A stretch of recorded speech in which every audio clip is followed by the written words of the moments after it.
Mesdames, Messieurs, bonsoir. En cette dernière semaine du mois d'octobre, j'ai le plaisir de recevoir notre député fédéral, celui du comté de Mégantic-l'Érable. Je lui ai même demandé avant l'émission, est-ce que je vous appelle monsieur ou est-ce que je vous tutoie? Puis il m'a dit, hey, Pierre, on peut se parler. Alors c'est Luc Berthold, un ami de quelques années. Tout à fait. Alors Luc, un ancien confrère journaliste qui a mal tourné, il est devenu député. Ah, que voulez-vous? Luc, ça fait, on est dans la semaine, dans la dernière semaine d'octobre, ça fait 1 an que tu as été élu. Oui, la semaine dernière, ça a fait 1 an. Le 19, hein? Tout à fait. Donc, j'ai pu vivre un cycle complet de la vie de député à Ottawa. Bon. Je vais te demander de nous faire un bilan de ta première année et peut-être un bilan aussi de ce qui se passe à Ottawa, du gouvernement.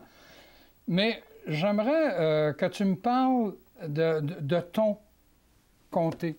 Oui. Qui est immense, hein? Parce que là, il ne faut pas oublier, là, on part de Lac-Mégantic, on passe par Thetford, puis on se rend même l'autre bord de Plessisville jusqu'à l'autoroute, hein, Villeroy. Si je peux même ajouter un peu plus de kilomètres, là, c'est qu'on Lac-Mégantic, mais il faut se rendre jusqu'aux lignes américaines. Bon. Donc, on part des lignes américaines, puis on se rend jusqu'à Villeroy, l'autre côté de la 20. C'est plus étroit, là, c'est de East Broughton à Stratford, à peu près pour illustrer la largeur, mais en termes de longueur, c'est effectivement un très, très grand territoire. C'est immense. Tout à fait. Une cinquantaine de municipalités. Et là, on se retrouve avec 3 régions, là. On vient des nommer, hein? Ouais. La région de Plessisville, la région de Thetford, la région de Lac-Mégantic. Comment qu'un député se débrouille dans ça? Parce qu'il doit avoir des mentalités différentes. Les circonstances ont fait effectivement qu'il y a 3 MRC. Donc, il y a trois pôles d'intérêt. Il y a Lac-Mégantic, avec ce qui est arrivé avec la tragédie de Lac-Mégantic, qui, évidemment, ça ne s'est pas passé nulle part ailleurs. Donc, il y a là une réalité qui est tout à fait différente des autres MRC du comté, mais également des autres MRC de l'ensemble du Québec. À Thetford Mines, on a une grande ville-centre. Une grande MRC, beaucoup de population, une ville-centre avec beaucoup de services, une ancienne ville minière qui s'est transformée au fil des ans. Puis du côté de la MRC de l'Érable, bon, comme le mot le dit, il y a beaucoup d'acériculture, beaucoup de producteurs de lait, beaucoup d'agriculture, 2 villes principales, Princeville, Plessisville, beaucoup de PME.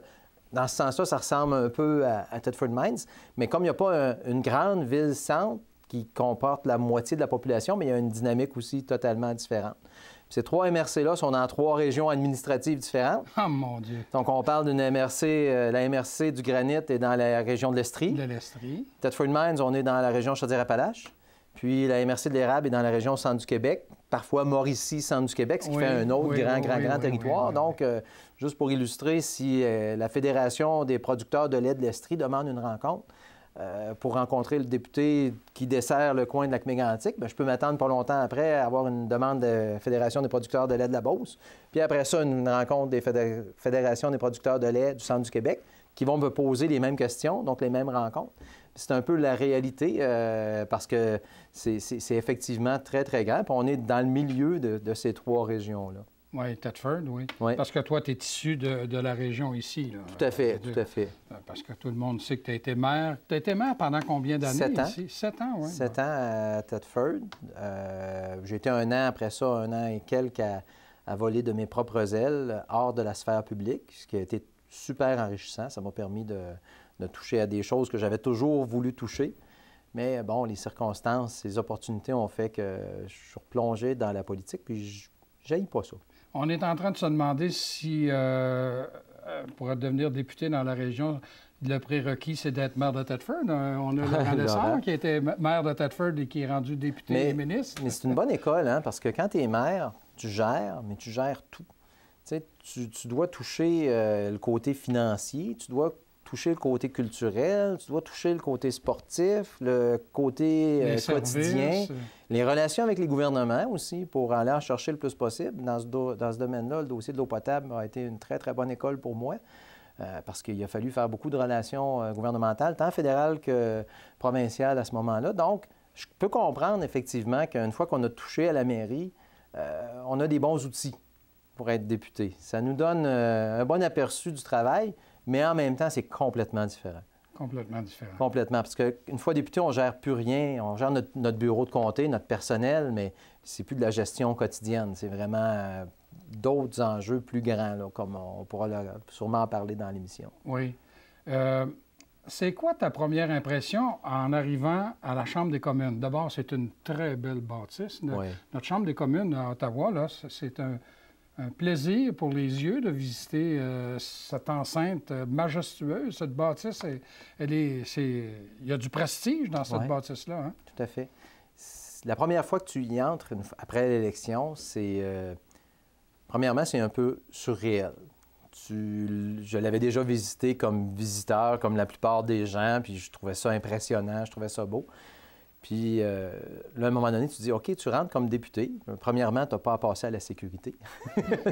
Ça a l'air de rien, mais juste d'entrer dans ce magnifique établissement-là, puis de dire, te faire dire, c'est votre place, monsieur, là, allez-y. Et par la suite, quand tu vas signer pour ton assermentation, le greffier prend le temps de te montrer quelques-uns des noms des autres personnes qui ont signé avant toi. Donc, tu réalises à ce moment-là que tu deviens comme un genre de partie de cet immeuble-là. C'est comme si tu devenais une partie du Canada quand tu signes des décisions qui ont été prises. Puis tu réalises le geste que tu fais. C'est pas juste une signature, c'est que tu deviens vraiment un législateur pour le Canada. Et la première fois que tu t'assois dans ton siège au Parlement, c'est surréaliste. J'ai encore ça, j'ai encore des frissons juste à en parler. C'est vraiment c'est un privilège extraordinaire que la population m'a donné de m'envoyer à Ottawa. Puis la première fois, juste une anecdote, la première fois que j'ai pris la parole au Parlement, c'était ce qu'on appelle une déclaration de député. J'avais 1 minute pour parler. Puis j'avais préparé ça, puis je voulais parler de tous les coins du comté, là, un petit peu de Lac-Mégantic, un petit peu de Thetford, un petit peu de Plessisville, pour être sûr de ne pas oublier personne. Donc j'avais beaucoup de textes. Donc, ça a bien été. Je me suis levé, j'ai commencé à parler, j'ai défilé ça. Pour moi, ça aurait duré 2 minutes d'habitude, là. Mais j'ai réussi à condenser ça à 1 minute. Je parlais très, très vite. Je me suis assis. Là, j'ai réalisé ce que je venais de faire. Je suis venu tout trempe. Et je me suis mis à shaker comme ça, puis j'ai dit « Wow! C'est ça, être député. » Puis je viens de parler là où on voit ça aux nouvelles à tous les jours, où les grandes décisions sont prises. Vraiment, je suis chanceux. Puis je le dis, je pense, à tous les jours. Je trouve toujours quelqu'un à qui dire à quel point je suis chanceux d'occuper ce siège-là.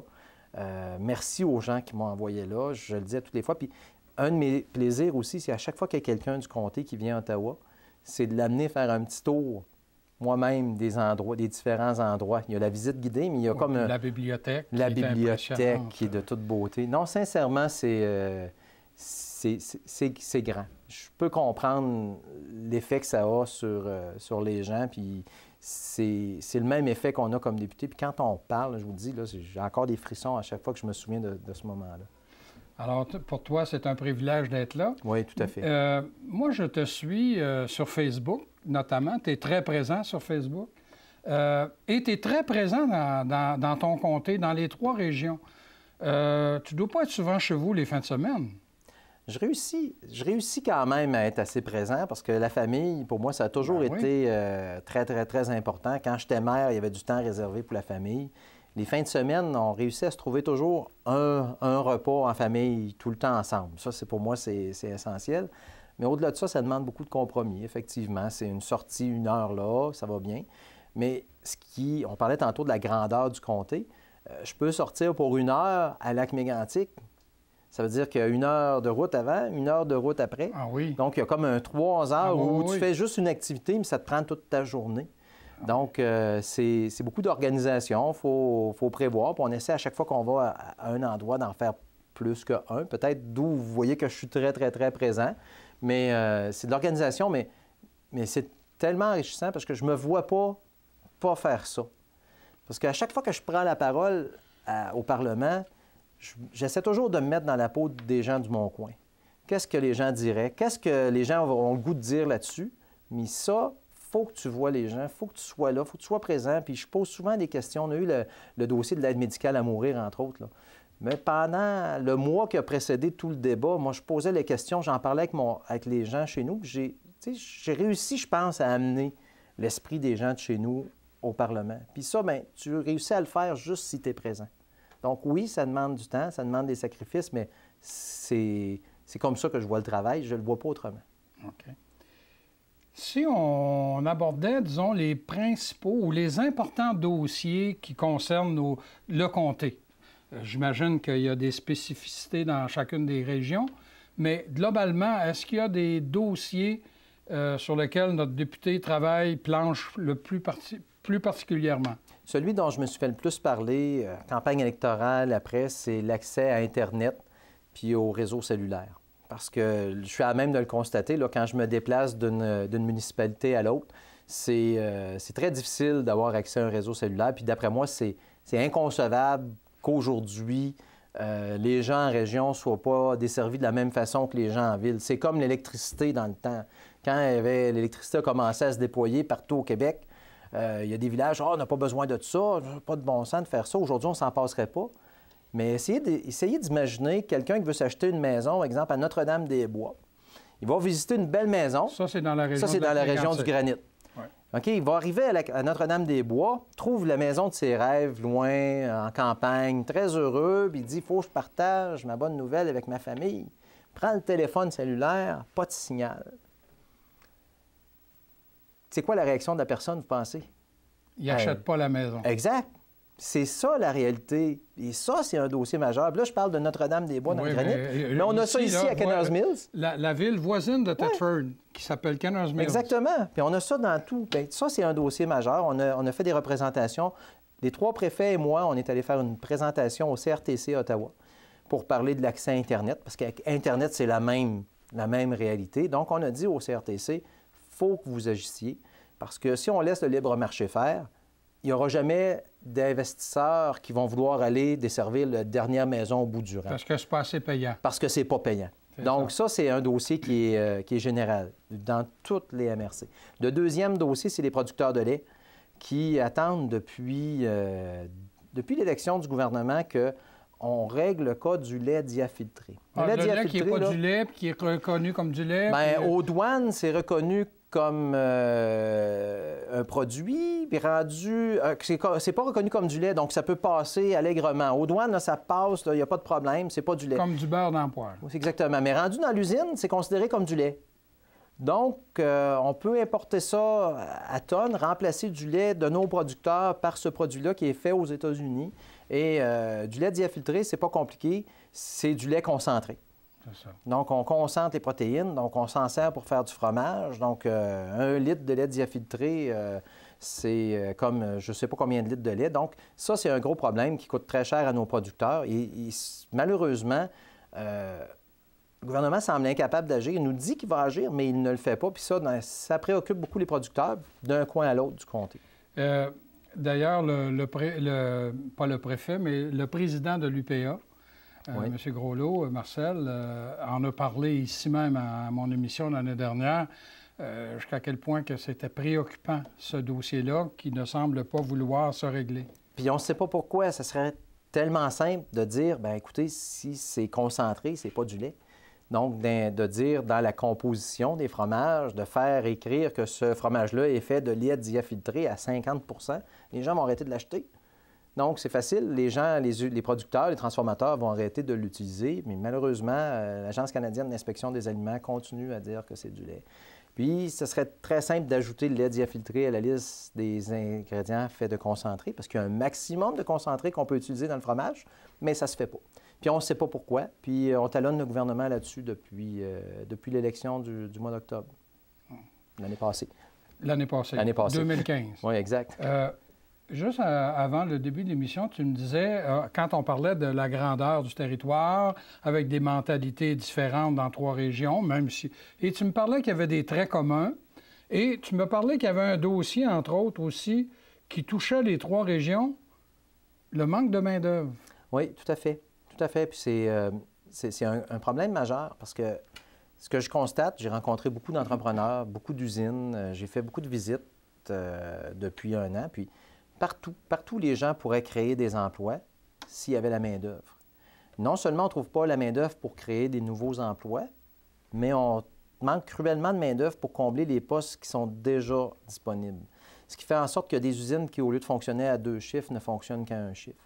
Ce qui fait en sorte que tel projet d'expansion ne se fera peut-être pas dans notre comté parce que l'entreprise ne trouve pas de main-d'œuvre, devra le faire dans une autre région. C'est un problème criant. À Lac-Mégantic, il y a un comité qui a été mis en place là-dessus. À Thetford Mines, on travaille là-dessus depuis des années. C'est la même chose du côté de la MRC de l'érable. Puis on cherche des solutions. On parle d'amener à Plessisville, notamment, il y a des entreprises qui font affaire directement à aller chercher des travailleurs tunisiens. Donc, on tente de partager ces expériences-là parce que c'est des expériences qui ont marché. Des expériences de travailleurs étrangers qui viennent s'établir pour une période de 3 ans ici minimum, puis par la suite peuvent faire des demandes de devenir résidents permanents au Canada. Mais il faut être imaginatif. Puis moi, mon rôle, bien, j'essaie de faire en sorte de partager les bons coups dans le comté, mais c'est un problème qui n'est pas juste dans notre comté. En passant, c'est général dans les régions du Québec. Dans certaines autres régions au Canada aussi, de plus en plus, j'entends parler mes collègues d'un manque de main-d'œuvre. Et il n'y a pas de solution miracle qui existe encore, mais il va falloir vraiment se pencher là-dessus. C'est notre problème si nos régions veulent continuer d'exister, prendre de l'expansion et attirer des jeunes familles.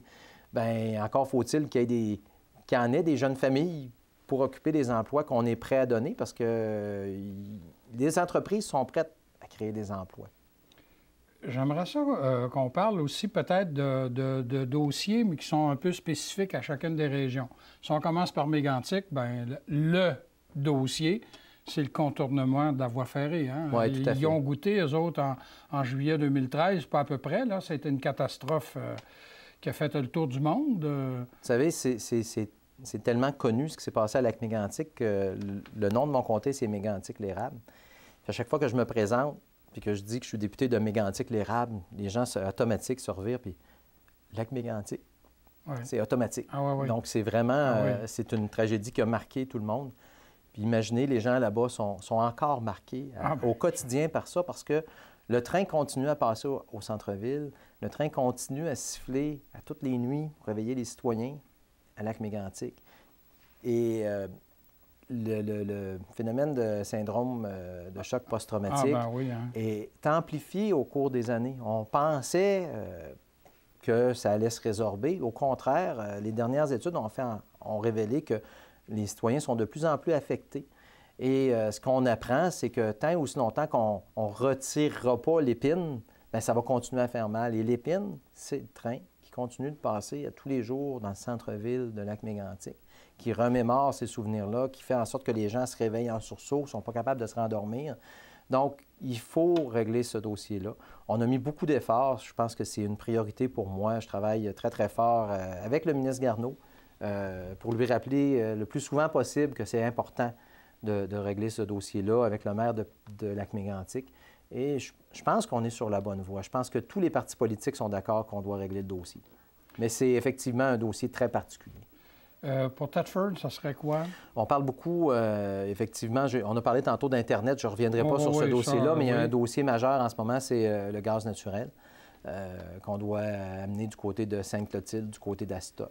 Ça, je pense que c'est un dossier qui est majeur, qu'il faut vraiment travailler très, très fort là-dessus. Et encore une fois, travailler sur la diversification de notre économie, sur l'ère post-amiante. Ça, c'est au niveau de l'économie de Thetford Mines, ça va bien, mais il ne faut pas s'asseoir là-dessus. C'est pas parce que ça va bien aujourd'hui que ça va toujours aller bien. Donc, il faut travailler là-dessus.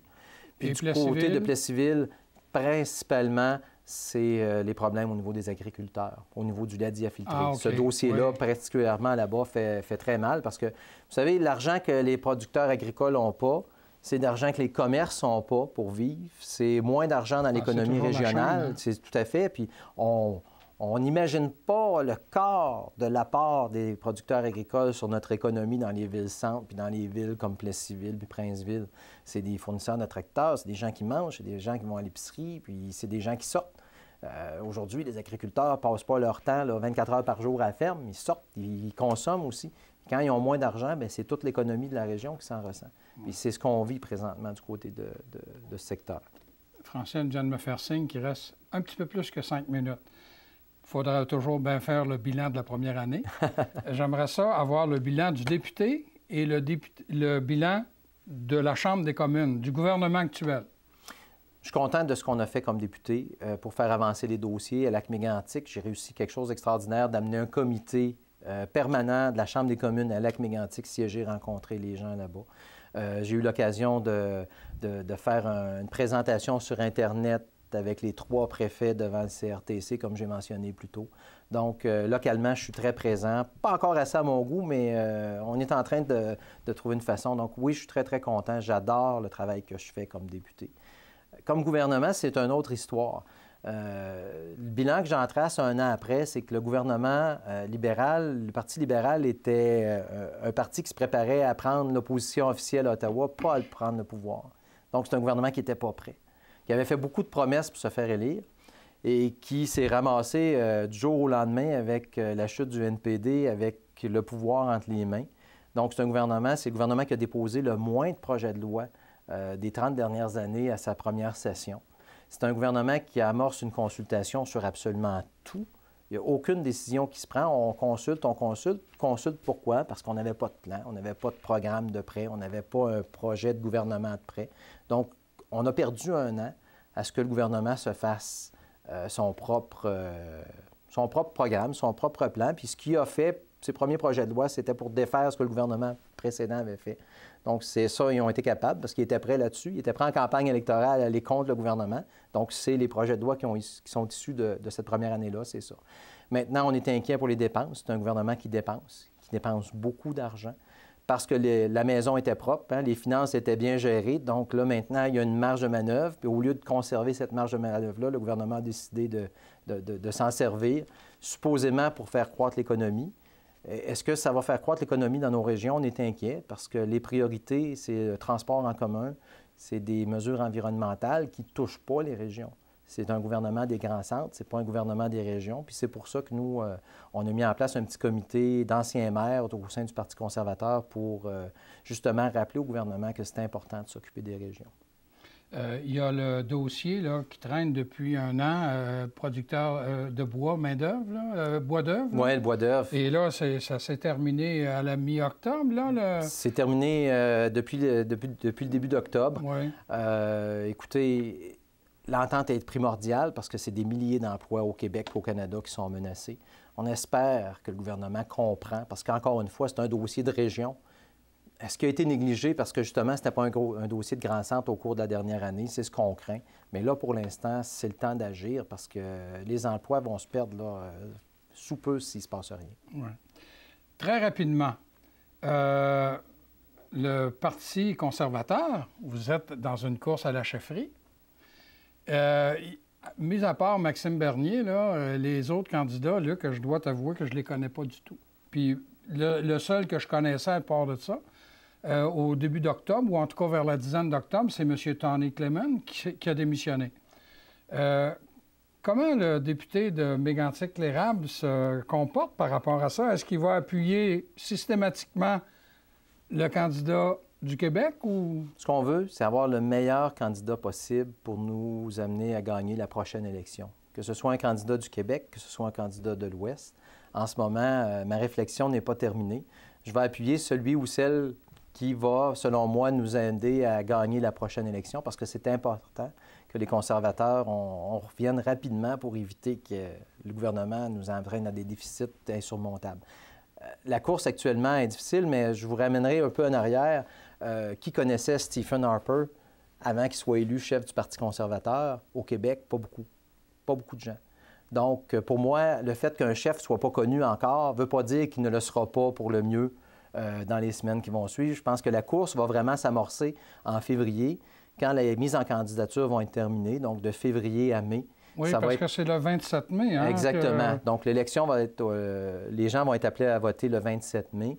Donc là, on va avoir une vraie course. Les candidats vont avoir l'occasion de se faire connaître.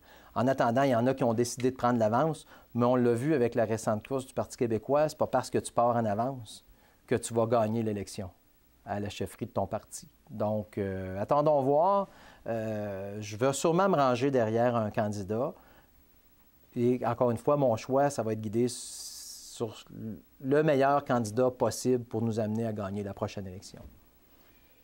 Eh bien, Luc, le temps de l'émission est déjà écoulé. Rapidement, là, en 30 secondes, c'est quoi la deuxième année? C'est quoi le dossier prioritaire, là? Bien, encore une fois, le même, la voie de contournement du côté de Lac-Mégantic, parce qu'il y a malheureusement, hein, tous les dossiers dont je vous ai parlé tantôt, il n'y en a pas un qui a été réglé. Il n'y en a pas un qui a été réglé encore. Donc, on doit continuer de travailler là-dessus.